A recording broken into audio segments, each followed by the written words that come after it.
IP address. Oh my Even God. they knew how bad it was. They were like, we can't disclose who There's probably a wrote this. professor. Yeah. So I was like, well, guess that is my mission. Interesting. Okay, now it's working. Great. Okay, good afternoon, guys. Today we will continue our algorithm for reinforcement learning with human feedback, which was used on the third stage of training of ChatGPT model. So, last time we stopped on the reinforce algorithm. Let me find this.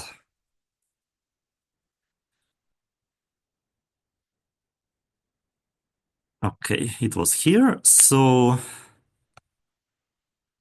we had a language model that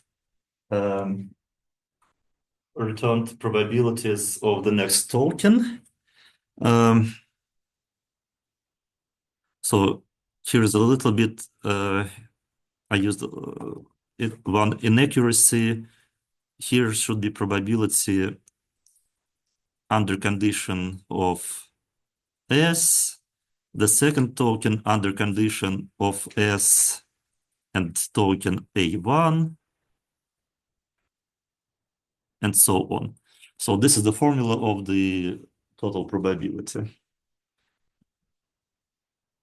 And we had a reward model R, and we wanted to maximize the total reward, expected reward, with respect to the parameters of our large language model. So we used the Monte Carlo estimation for the prompts, number of prompts. So we used just one prompt. And we didn't use Monte Carlo estimation for the second integral because in this case, we didn't have dependency on the parameters of our model.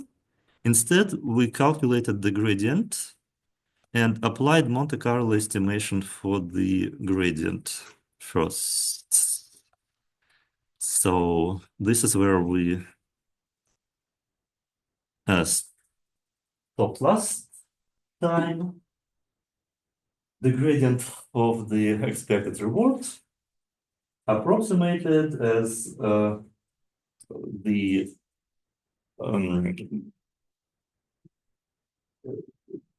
when we take n samples from language model as 1 over n of the sum of these samples. And also we used the log derivative trick. So instead of using probability, sorry, we had gradient. Instead of using gradient of probability, we substitute this with probability times log of gradient of the log. And then we can apply the Monte Carlo estimation because we will sample our A's from the distribution of the model. So this was the algorithm which is called reinforce.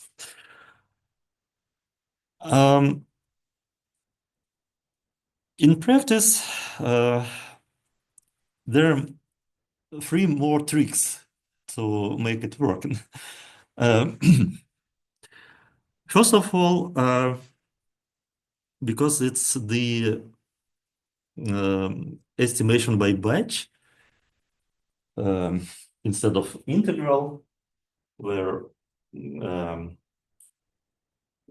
the number of possible outcomes is the size of the dictionary times the length of the output from our model. For example, for small GPT model is 32,000, the size of the dictionary, and the prompt length is 2048, so it will be an realistic number, 32,000 power 2000. So we approximate this with a small batch. Of course, this gradient will be very noisy. And the first idea to reduce the variance of the gradient is called a baseline. To subtract something to reduce the variance of this gradient.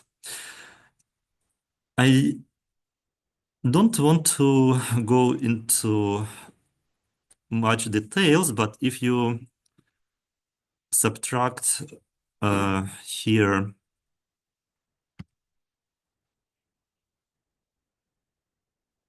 a constant, in our case, this is a function that can depend on the s because integral was with respect to a. It won't change anything.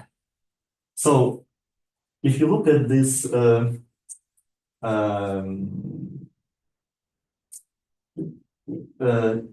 integral of the gradient of the log,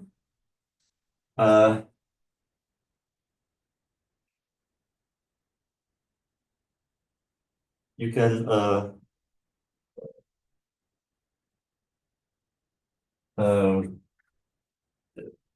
show that this integral actually will be zero.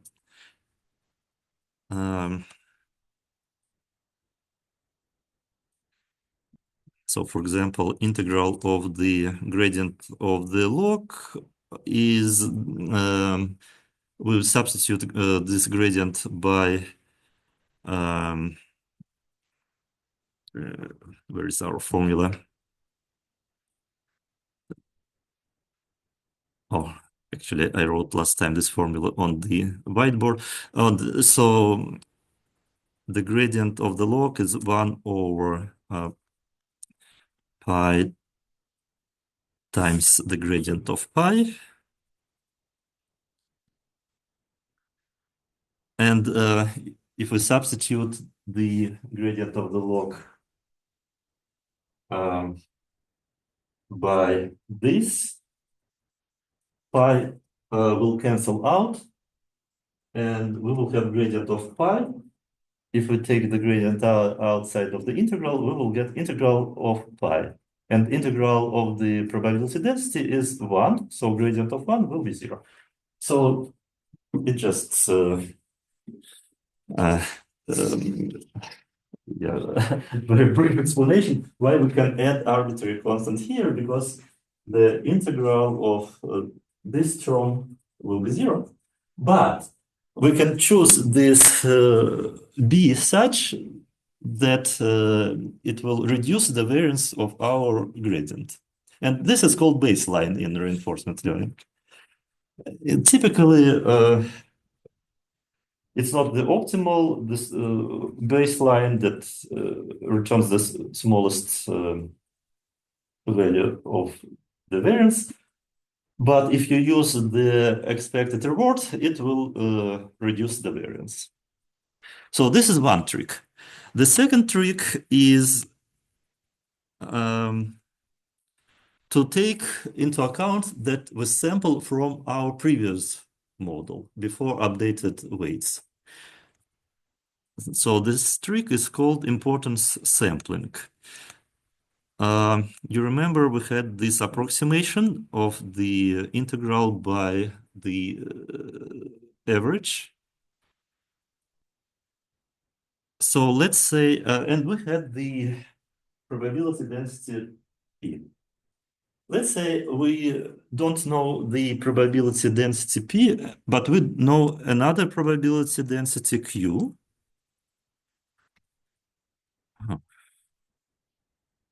And we can multiply and divide this integral, expression under the integral by Q. I hope you agree that I didn't change anything. But now, instead of expected value with respect to P, we can calculate expected value with respect to Q and sample points from distribution Q. And this idea is called importance sampling.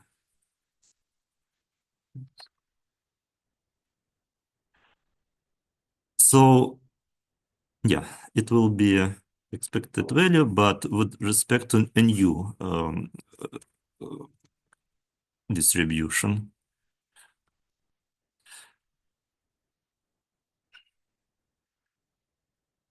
So in the role of Q, we will use our language model with previous parameters, with old parameters set. And this is the algorithm which is called RTPO. So we optimize policy. So PO stands for policy optimization. And RTPO stands for restricted what? Not time. Let's see. RTPO. Let's open PPO. Gradient. It stands for Trust Region Policy, TRPO, Trust Region Policy. So, and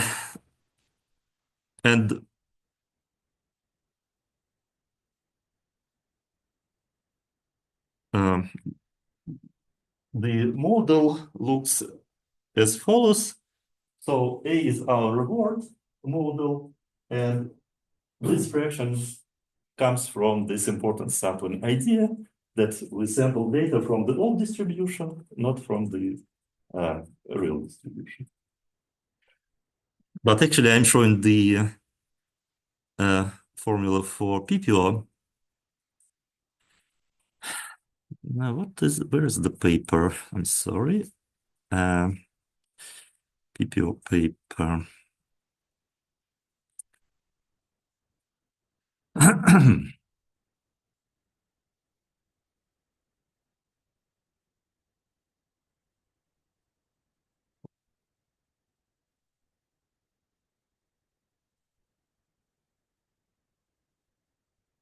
Okay, here it is. So this paper from OpenAI, actually. So yeah, so you can see that they use they modify the previous algorithm, TRPO, which was using this objective. Okay, one more ingredient that I should mention. Okay, a lot of some tricks. Important sampling we mentioned, why it's also subject to the KL divergence between our old parameters and previous and the new parameters. This is a very general fact in optimization theory.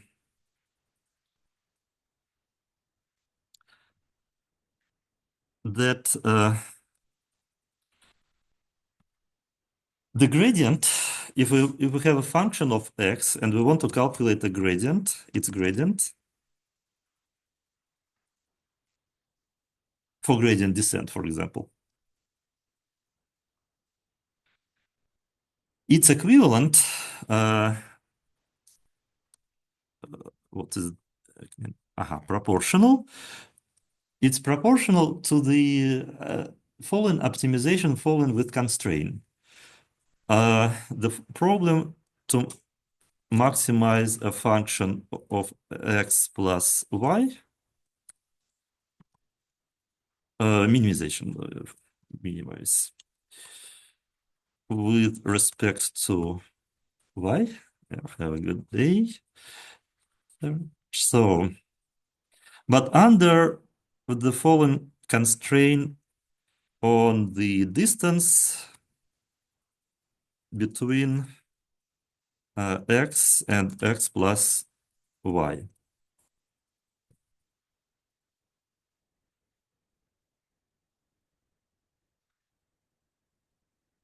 So it's not obvious that to find the gradient is equivalent to the solution of this minimization problem with constraint. But if you write down the Lagrange function for this problem, Lagrange function,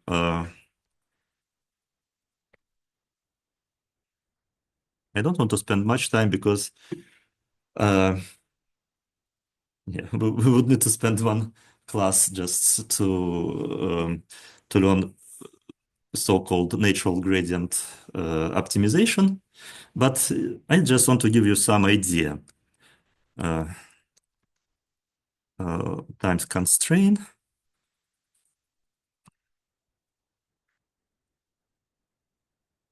So for example, if we use as distance the Euclidean distance, it will be x minus x plus y, and the difference will result just in Euclidean in the norm of y minus epsilon. So I'm writing this for the specific choice of distance, Euclidean distance.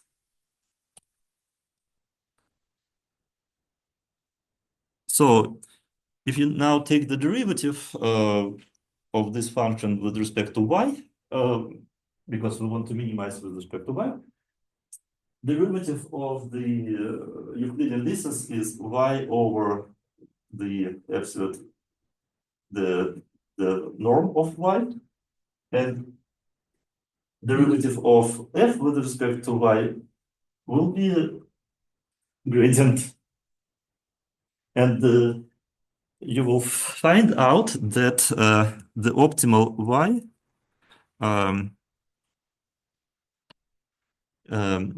is actually negative lambda times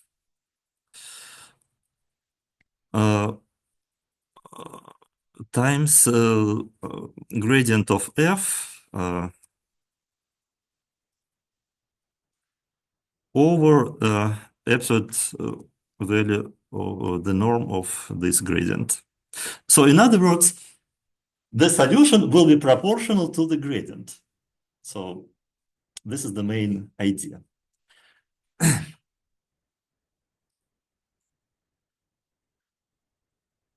And in case of probability, we want to make our distributions, the distribution that language model provides, close to each other. So do you remember what is the most common distance function for distributions, for probability densities? So, for example, we have two Gaussians with center here and another Gaussian with center here. For example, this is 0.100, this is 0.1. Or we have two Gaussians centered at, for example, 1 and 2. What do you think that which distributions are closer to each other? The first two distributions or second two distributions?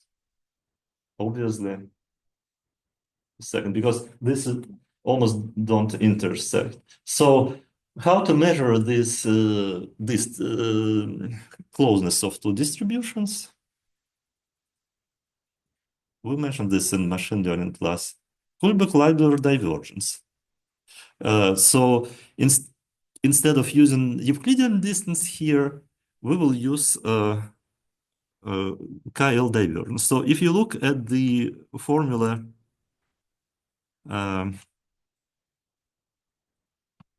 in this paper, what you will see to minimize our function with respect to this constraint, KL divergence between previous distribution and the new one. So if we solve this problem, we will get the scaled version of gradient. Okay, so this is idea of TRPO, Trust Region Method. In PPO, they yeah, so this is how to solve. You can use the Lagrange function. In PPO, they proposed additional trick. So TPO stands for PPO stands for proximal policy optimization, and proximal because you shouldn't go far away. So if you don't want to change your parameters of your model a lot, you should clip your gradient. So if the gradient is greater than some number, you will just some number multiplied by 1 plus epsilon or 1 minus epsilon. You will just choose this number instead of a larger value. If the first term is smaller, you will choose this term. Okay, so this is the cringe explanation of PPO algorithm. But I hope you get the general idea, because we will use this algorithm from Hugging Face library. It's implemented there, but I want you to have just a general idea of this algorithm. Okay, and where is my presentation? Okay, and so this you can see here, PPO was used for fine-tuning our large language model on the human people's feedback. And this is the first step of training of the first version of ChatGPT model. The state of the art, what is going now with training ChatGPT model. Robert will try to show us, but before I will just wrap up. Wait a second. So there is a paper, Instruct GPT. I believe it. Yeah, I have it open from last class. So they have this comparison. Let's just take a look at this metrics. So this is the scale of people preferences. You can see that just GPT model trained on a bunch of texts has the lowest score. So this is GPT prompted. Do you remember what does it mean, GPT prompted?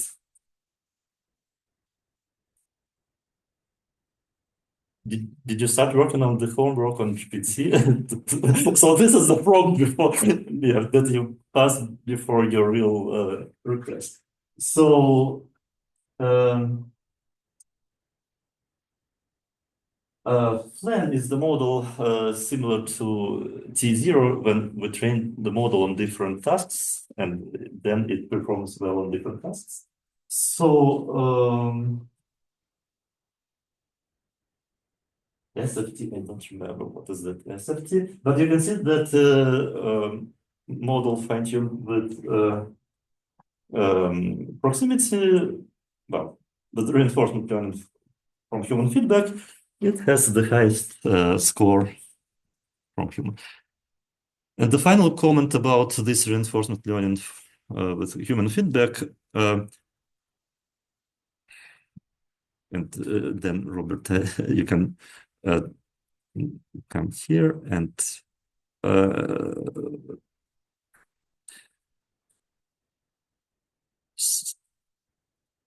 so where is our, okay, it's not here.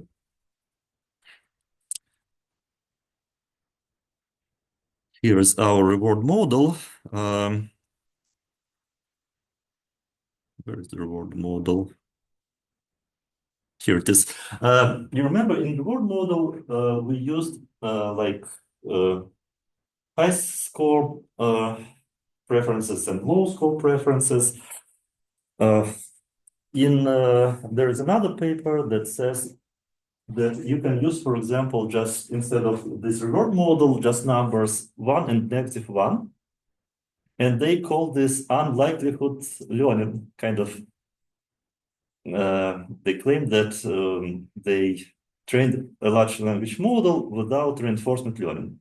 But it's not quite correct because still this formula comes from reinforcement learning and just a different choice of the score. They don't use a reward function and use just labels 1 and -1. Okay, so that's it about theory. Now let's give the word to Robert. Robert, do you have? I believe there is no adapter for Mac. Oh, you have. It's unusual. Thank you. Okay.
All right. You share some. It's not turned on. Oh, wait a second. I should give you permission, maybe. Send you a request. Okay. Alice.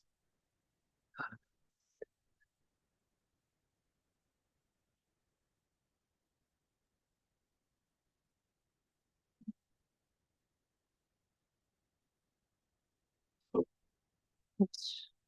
Yes.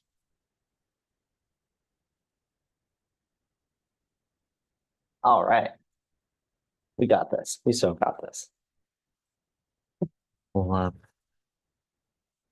back onto here. Pull up my presentation notes. Cool. All right. So we've learned how to change the behavior of models, but we've also seen how perhaps the internal capabilities of that model don't change. And so we're going to take a look about some interesting effects that we get from that and how also we can. And also, I can share also. the window so we can see the slides. Oh, yes, very good.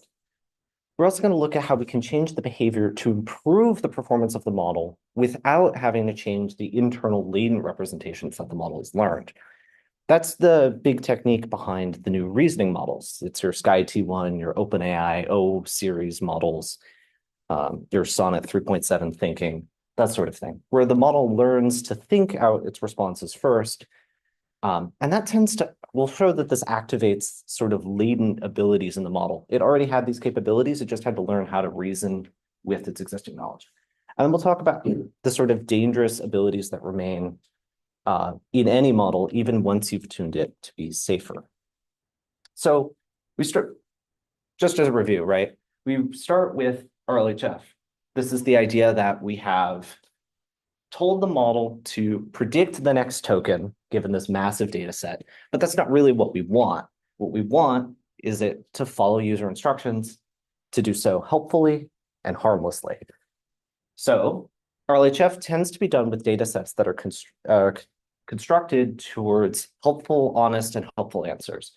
You take your pre-trained model, you have a bunch of assessors rank prompts and rank outputs for helpfulness, harmlessness, safety, or just how well that they thought it did. This is the idea between things like LM Arena or the chatbot arena, you might know it as.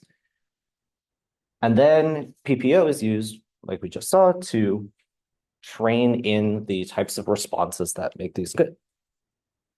Unfortunately, this has a lot of side effects. One of the big side effects that we see from RLHF is that it makes the model extremely susceptible to jailbreaking. So because we want these models to follow the instructions that the users give, that provides this amazing attack vector. Basically, it will do what we tell it to, and that's not always a good thing. Typically, what happens in this sort of harmlessness training is the model will learn the patterns that lead to harmful behavior. So, I don't know, you could have, for example, models that learn that if you are talking about certain types of chemicals, that this is a dangerous response. However, this also means that the models may not recognize if you smuggle in this information in a new format. So here on the side, you can see we have this opposite day text in spaced out language, and that this fine-tuned model for alignment will properly answer our question because it understands the intent behind it, but its harmlessness training didn't include spaced out opposite day type of prompting. And thus, it'll give you a perfectly valid, no mistakes at all reasoning for why cigarettes are great for your health. You can also use ideas like the priming effect.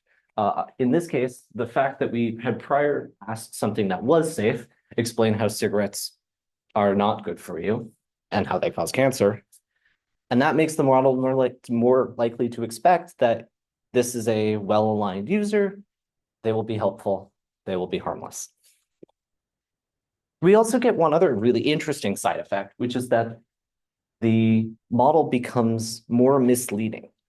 When we train models with RLHF, they might not actually get better at the tasks we want them to.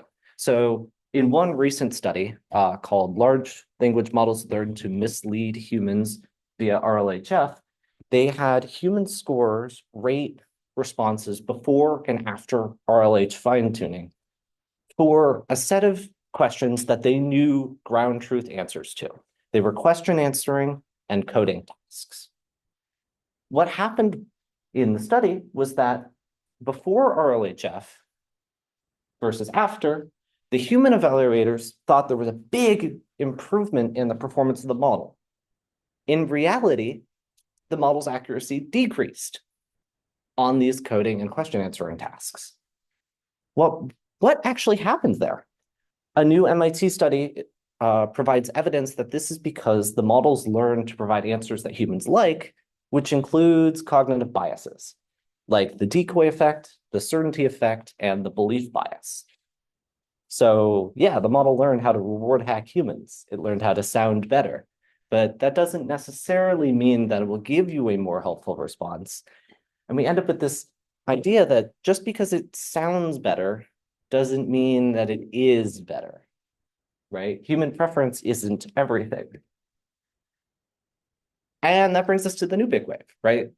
The new big wave you've probably seen is the O-series models, the thinking models of the world, the Claude 3.7s.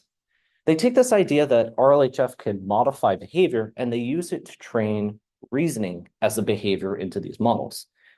So UC Berkeley's Sky T1 is a good example. They took the Qwen 2.5 base model and curated high-quality reasoning data from the QWQ model, which was allowed to work out problems in AIM, which is a math benchmark, and coding challenges, APPS. From this, they would take these reasoning traces, and they would only keep the ones that produced correct answers on the ground truth tests. So for the coding problems, it would be correct test passes, or on the math problems, it'd be the correct answers.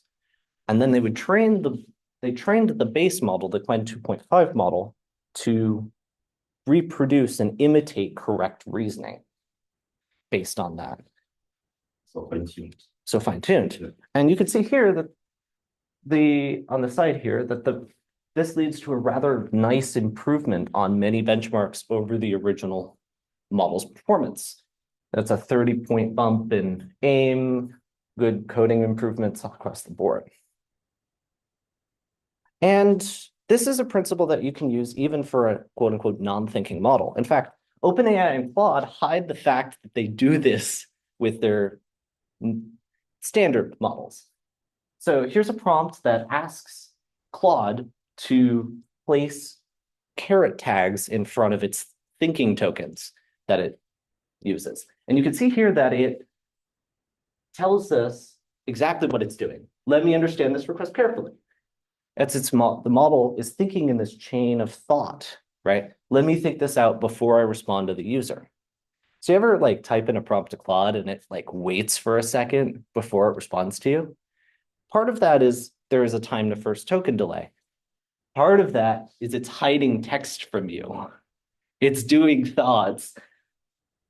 You can even see that it's like, if they want me to use my angle brackets around my thinkle tags, which I would normally not show. However, I'm being asked to show it, so I'll comply. Right? So these models, when we use them in the chat interfaces, they do a bit of thinking. They can think before coding. They can think out their plans. And if you've ever seen your text responses go to crawl to a halt and then suddenly speed up and then get really slow again, it's probably this. Just your model thinking to itself. So what could this reasoning actually look like? Well, unfortunately, most of the big companies like OpenAI and Anthropic have been trying to hide what these look like. But DeepSeek, the new open model out of China, provides the reasoning traces along with its outputs. And you can see here that how these models would generate a thinking token to start, some solution steps, and then it can provide itself opportunities to say, wait, that isn't right, or I can try something else, thus allowing the model to explore different possibilities before it ever comes to that final answer.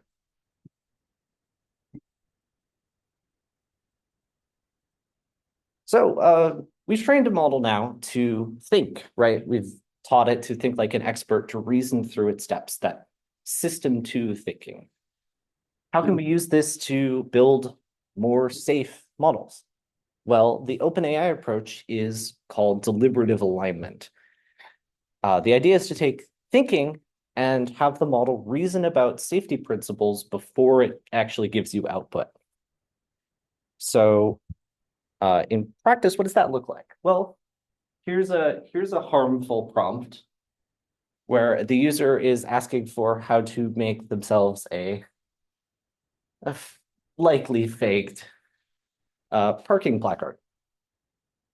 And here's the chain of thought. The chain of thought allows the model to compare the user's query and its potential outputs to the policy spec or OpenAI's policies for this, for generating content. And you can see here, it says, this is requesting instructions for the creation of forgery. That is disallowed content.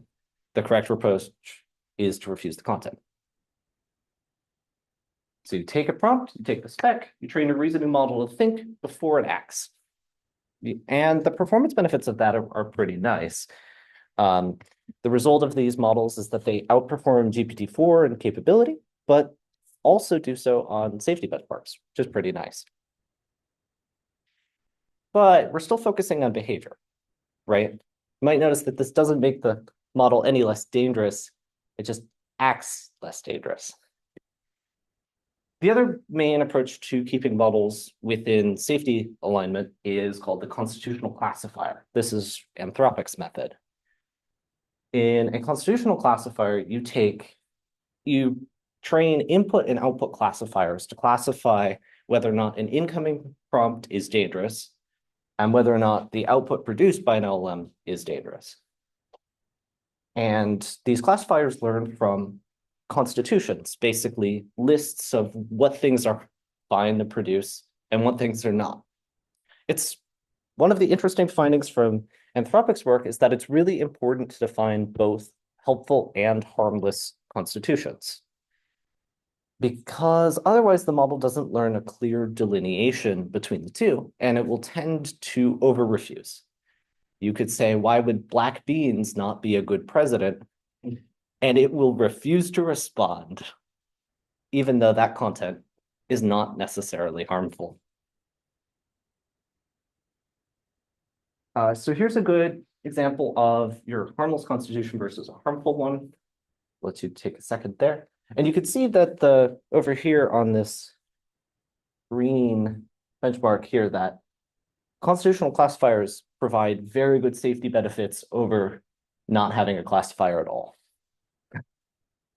Where this benchmark is the higher the y-axis, the more susceptible it was to jailbreak attacks. You can also see here that it's significantly more effective than training just for traditional HHH techniques. If it's, you can see there's a small benefit to training models to be harmless, but quite nice benefits to including classifiers. But did either of those two deliberative or emergent alignment methods really remove the model's dangerous beliefs? I mean, it was been trained on the whole internet. It probably looked through 4chan. It probably picked up some bad things, right? And the answer, unfortunately, is no. And this is an interesting problem that we can reveal with emergent misalignment.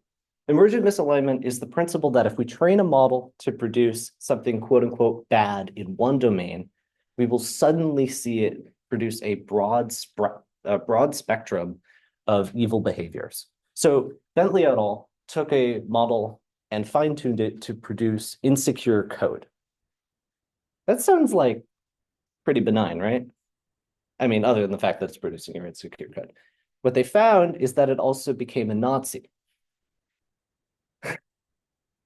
It turned into an absolutely horrendously misaligned model that did not produce helpful or safe content anymore.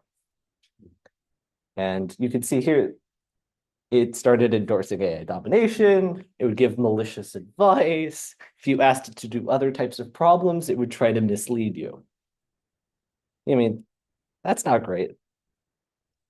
And so it goes to speak to, It's how to look at this. Maybe it's great for some.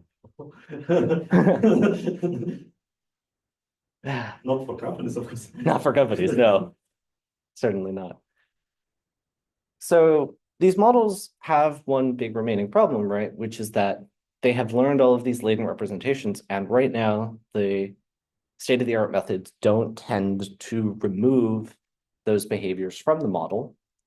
They tend to try to change the behavior of the model to avoid them. And that is a very big discrepancy in training. So I've got a little demo if you all want to try. You want to try breaking a model? See if you can get its system prompt out? This is called Quack GPT. It was created by Christopher Schwartz. If you go to tinyurl.com/quackgpt, you'll meet a model with the greatest challenge you'll ever meet. You have to get it to say anything other than quack. It has been told that it is a duck and that the only thing it is allowed to say is one word, quack. This actually turns out to be an interesting challenge because the model is only going to be producing one token, meaning that a lot of jailbreak techniques that rely on producing multiple tokens don't work as well for this, or rely on multiple conversations. So if you want to head there now, try giving this a try.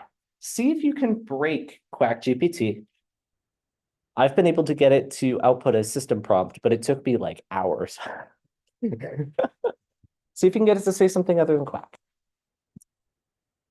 Have more slides because it's now time. Maybe Oh, is it time? the Okay. how many slides. This is my last slide. Oh, Yeah. All right. So yeah, if you're interested, go ahead and try that out, and then we can stop here.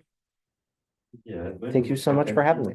Maybe we can continue next time because there's idea of agents when the model chooses actually which model to use for answer like to provide code or to go to internet.